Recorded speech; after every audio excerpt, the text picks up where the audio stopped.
Francis Coutier, Supply Chain Director at Bombardier Aviation. Leo Vincenti, Senior Supply Chain Analyst at Essence. Elvis Lien, Managing Consulting for Accenture. Ariel Moniac, Planning Director at Geodese Group. Hervé Rivaux, VP Logistics and Distribution, Groupe Geodese. Sébastien Tremblay-Drolec, Account Manager at Geodese Group. Mendoza, Professor of the Department of Operations Management here in Manchester.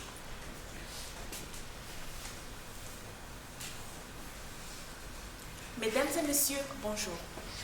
Aujourd'hui, nous allons parler d'une entreprise qui fait la fierté du Québec, une entreprise qui ne cesse d'innover. Mon nom est Joyce et je représente ma merveilleuse équipe composée de Garrett et Sydney. À l'image du Canada, nous sommes une équipe purement bilingue, c'est-à-dire que la présentation sera parfois en anglais ou en français. Sans plus tarder, on va passer à l'ordre du jour. Thank you, Joyce.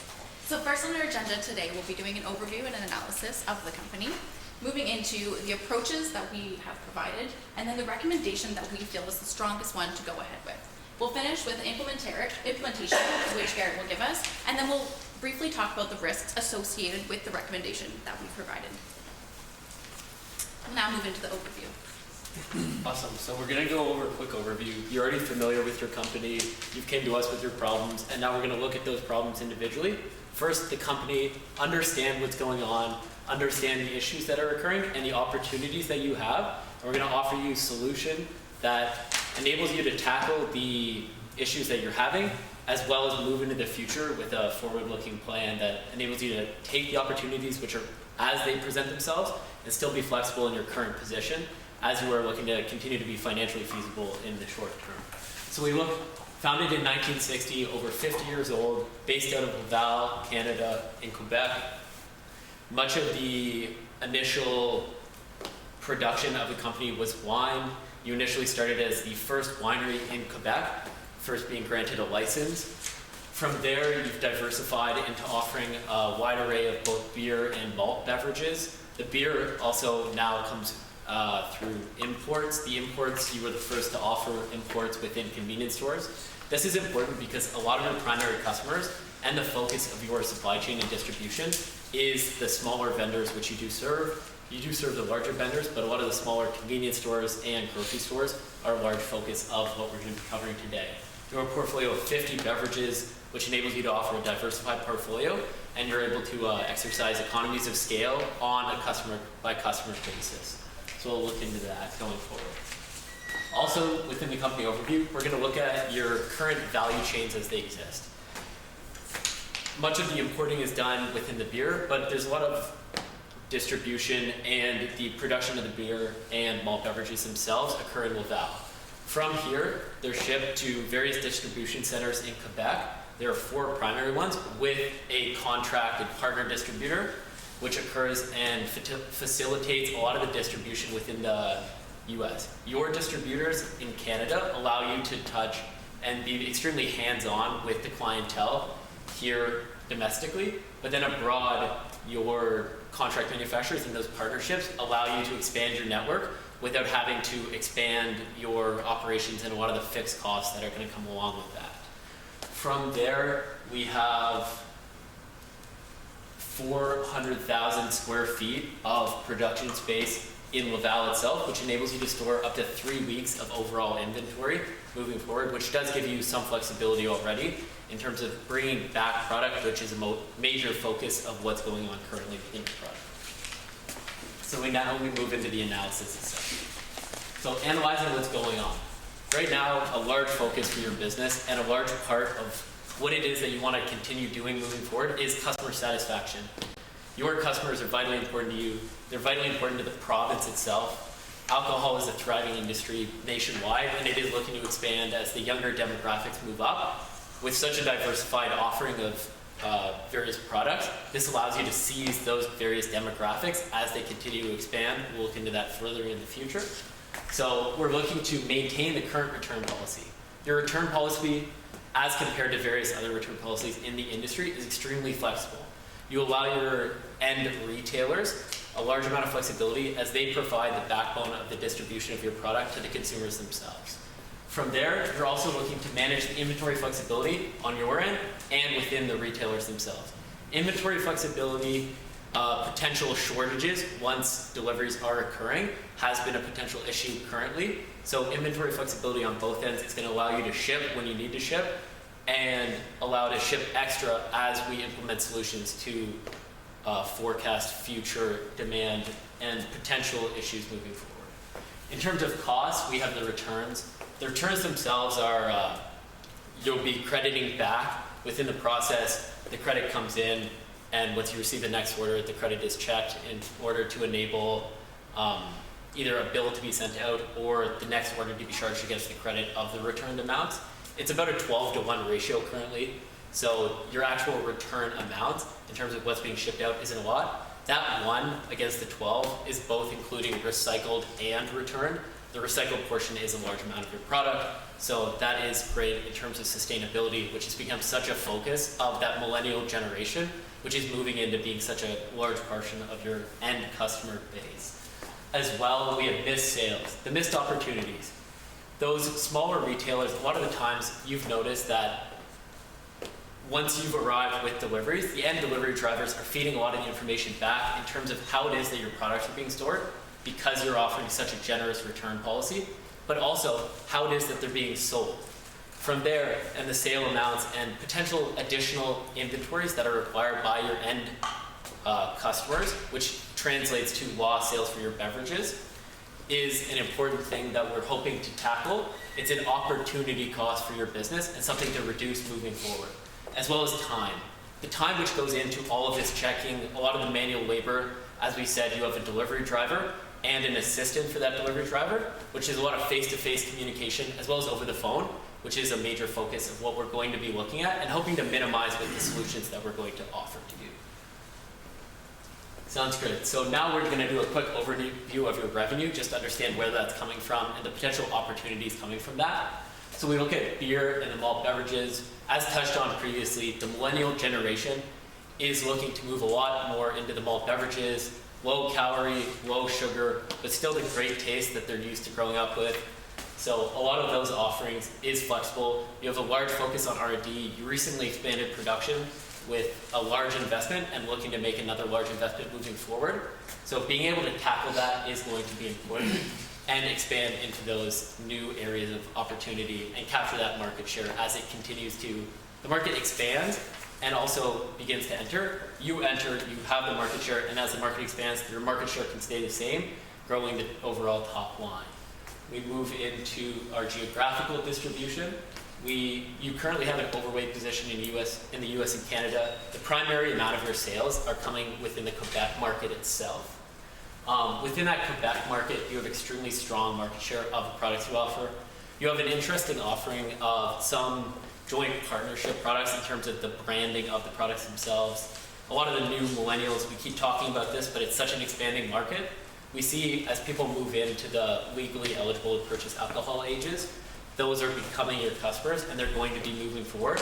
So as we look to prepare you for that future, this is going to be an important part of your business. These partnership opportunities, one of which currently is with Bacardi, you make the mix which goes into, and they're providing the spirits which is going to contribute to your ultimate product. To be noted is the extremely strong opportunity which exists with the strength of the US dollar, a lot of which has happened with large macroeconomic market conditions. We're not going to touch on these in this presentation, but a lot of that has granted a large strength of your US market share, but as you're primarily operating in Quebec currently, this gives you the possibility of potentially expanding in scale to the other provinces. So we look to seize that opportunity as one of your current distribution centers is in Gatineau, which is extremely close to the Ontario border.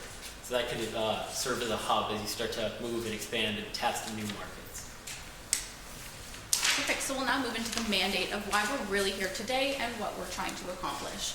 So essentially the reason we're here today is while maintaining the reputation that you already have with your customers and society, which is that of having high quality products and being an innovative company, we are here today to help you with your supply chain and your distribution to make sure that it is efficient in continuing your operations the way that you want to.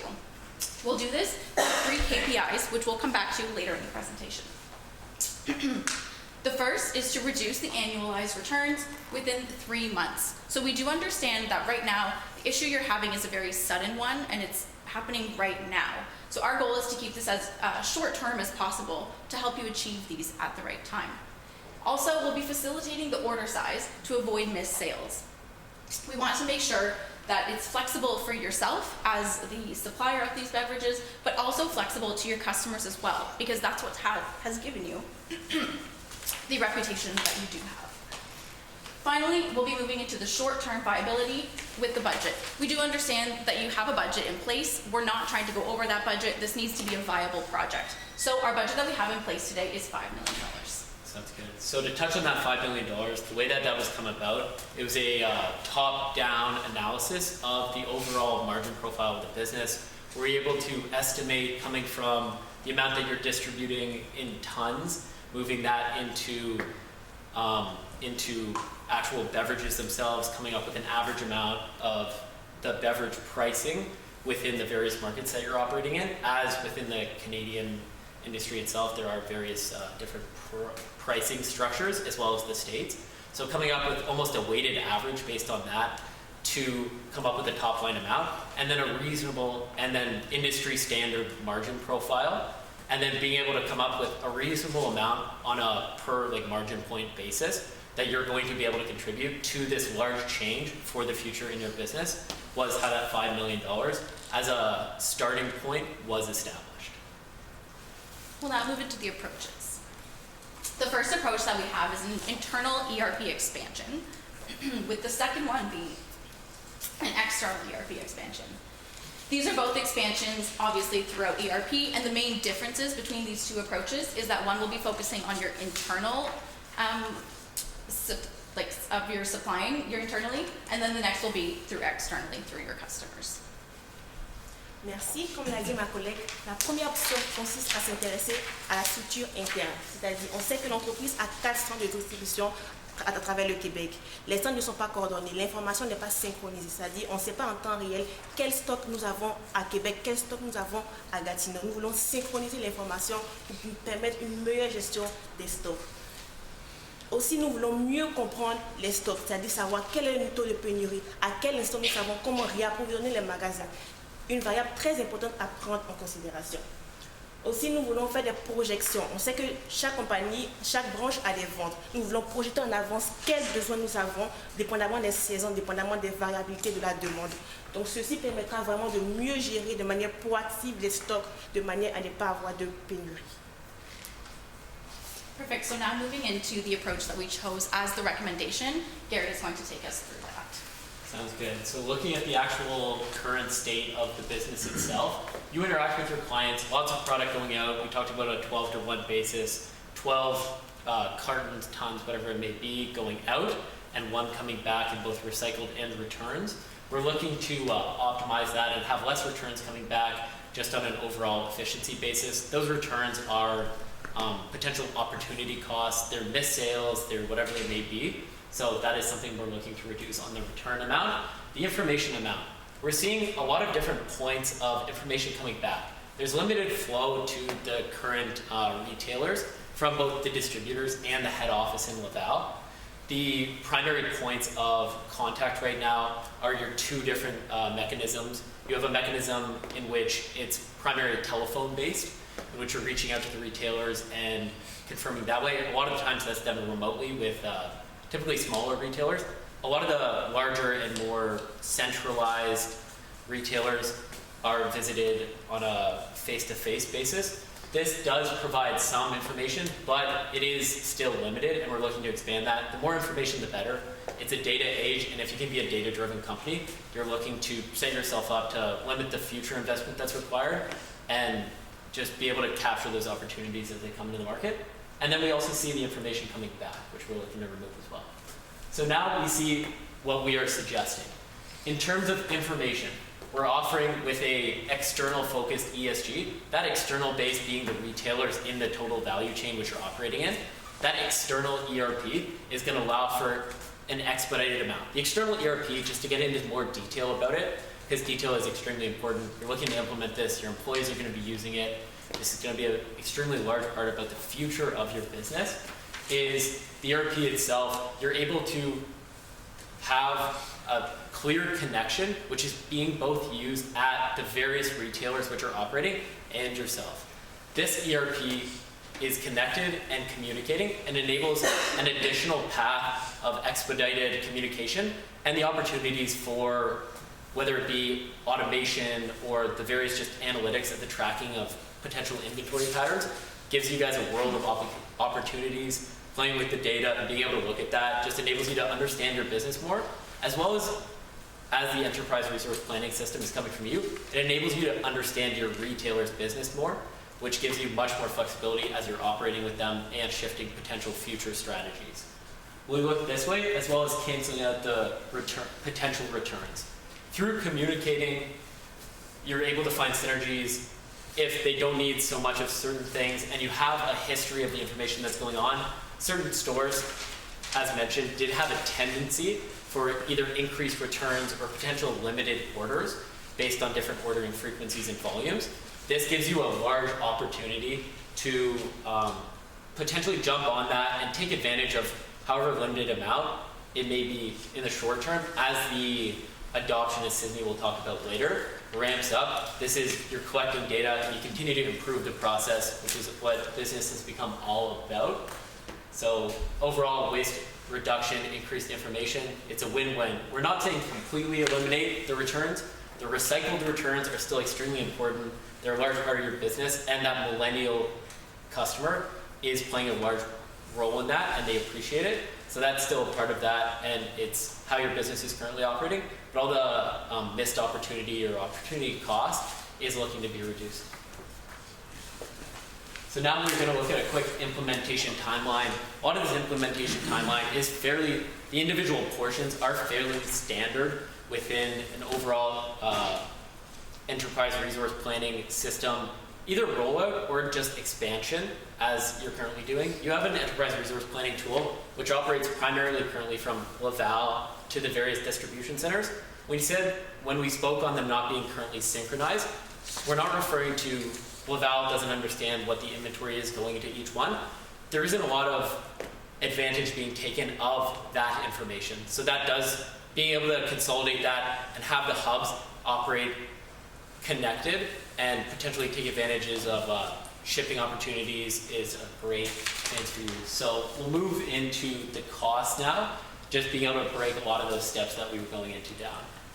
Merci. Au niveau des coûts, nous avons deux coûts principaux. Nous avons les coûts internes et les coûts externes. Les coûts internes sont un total de 3 millions de dollars, divisés en deux grandes parties de manière équitable, c'est-à-dire les coûts pour le capital humain, la formation des employés, l'embauche des employés et tout. Et aussi, nous avons les coûts au niveau de la technologie, qui est vraiment un coût très important. C'est vraiment ce coût que nous allons plus nous focaliser. C'est-à-dire que nous allons mettre en place un nouveau système qui va synchroniser les informations, qui va permettre une fluidité de l'information à travers l'entreprise. Ensuite, nous allons passer aux coûts externes.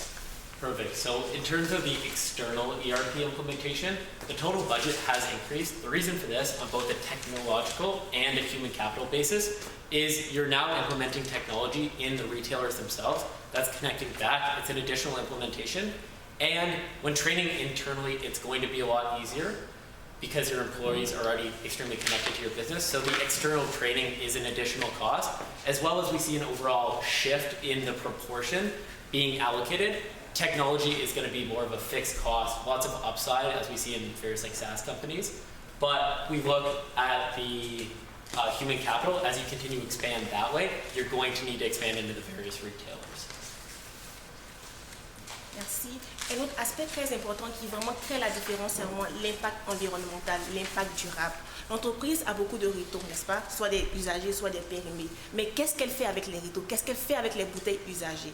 Nous sommes dit, vous n'avez pas de politique de durable. Donc maintenant, nous voulons mettre en place un système durable, c'est-à-dire réduire les retours par la mise en place d'un système synchronisé qui prévoit les commandes. Aussi, nous voulons, au cas où, recycler les bouteilles que nous retournons puisque nous ne faisons rien avec ça. Et vraiment, cet impact environnemental nous permettra de nous distinguer, d'avoir un impact, d'avoir un engagement social parce que nous sommes dans l'ère du social et du vert. Nous voulons nous distinguer de la concurrence en étant les premiers à mettre en place ce système durable de la gestion des bouteilles. Perfect. So just very briefly, we would like to examine the risks that are present with adopting our solution. So the one that we have that is the most likely but doesn't have a crazy impact is the employee resistance. Of course, implementing any new system or process in a company does take time, and it does take time for the employees to get used to it. The one that we have with the most impact would be inconsistent system processes, meaning that different locations are using different processes, and the process as a whole is not very integrative. We do have this as the highest impact, but it isn't extremely likely, and we are here to work with your team throughout to make sure that these risks do not occur. Thank you for listening, and we open up to any questions you may have at this time. Thank you. Thank you.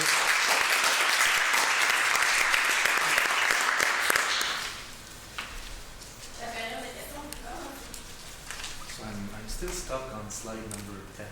Yeah, for sure. Could you walk me through your return on investment on this investment of $5 million?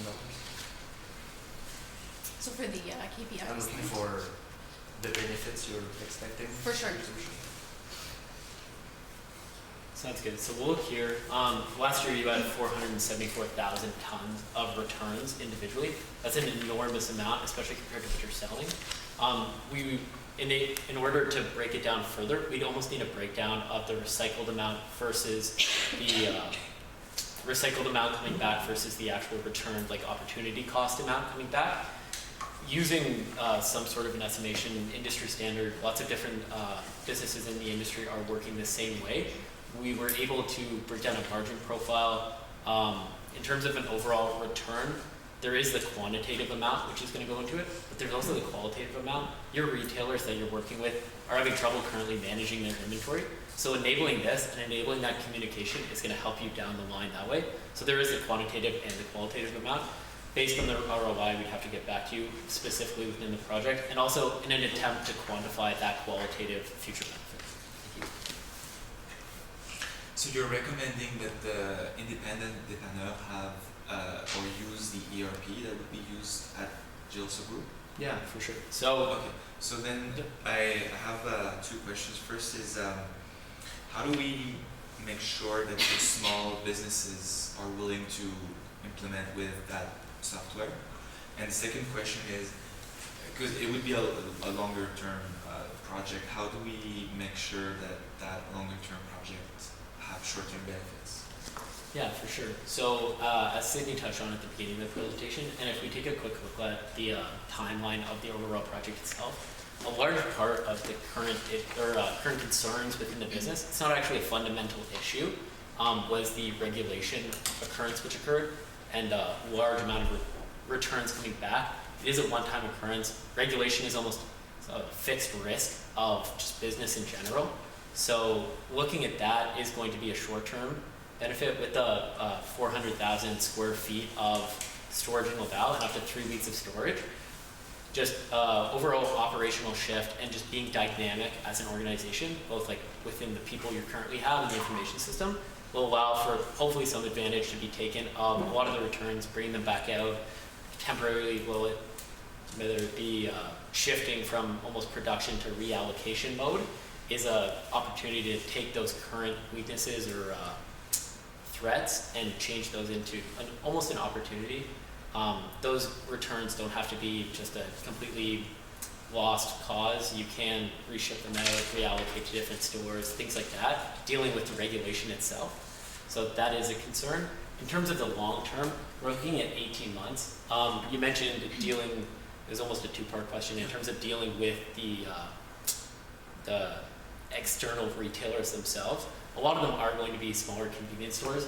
A primary portion of this 18 months and a large part of the budget, like we saw an overweight position in the budget in terms of human capital training, and that was primarily to tackle the issues which are forecasted to come along with dealing with various such organizations, a lot of which might have their own business processes, reaching out that way.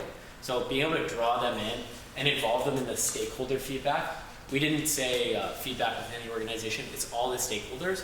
You have your internal supply chain, but the full value chain, the supply chain external to your supply chain, that's bringing the end customers spending dollars and consumption back up to you throughout the margin profile which exists throughout, is really important. So the costs have been allocated to really being able to take on those challenges and come together with an overall successful product, a lot of which involves the pilot program, a regional rollout within the Quebec market, which you're extremely familiar with, and then potentially being able to tackle larger markets as you continue to expand. Thank you. No problem.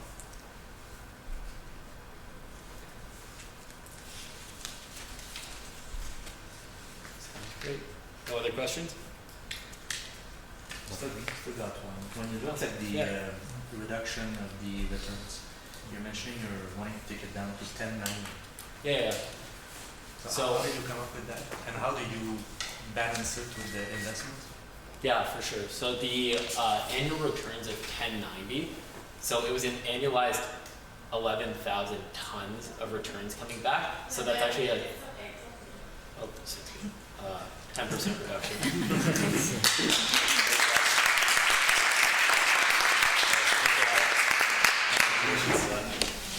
Thank you very much.